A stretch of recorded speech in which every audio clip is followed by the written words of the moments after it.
චාමර මේ පැත්තට කීයක් තියෙද? මේ පැත්තට 1 2 3 4 5 6 7 8 9 1 2 3 4 5 6 7 8 9 9 තියෙන්නේ නේ. මම දැන් මේ රුපියල් 10 කාසිය දානවා මෙතනින් තැනකට මේ ඒත් දෙපැත්තට ගන්නොත් 9 තමයි තියෙන්නේ.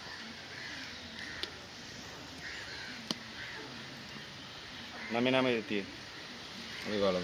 1 2 3 4 5 6 7 8 9 1 2 3 4 5 6 7 8 9 කොහොමද ඒක උනේ? ඔව් 9යි තියෙන්නේ. හිතා ගන්න පුළුවන්ද? හිතා ගන්න බෑ නේද? කාසියක් වැඩිපුර ගන්නවනේ ඒකට. ඒක. ඒත් 9 තමයි තියෙන්නේ. ඒත් 9 තියෙන්නේ. ඔයාලත් ඉතින් කරලා බලන්න නේ. ඔව් try කරලා බලන්න ඕනේ. ඔව්. ඔයාලත් try කරලා බලන්න. Golden Skills channel එක subscribe කරන්න, comment කරන්න, වීඩියෝ ගොඩනගන්න share කරන්න, ඔයාලා යාළුවන්ට බලන්න. bell icon එකත් ඔබන්න. එතකොට මම වීඩියෝ එකක් දාපු ගමන් ඔයාලට notification එකක් විදියට දෙන්න ගන්න පුළුවන්. තමන් ජය වේවා.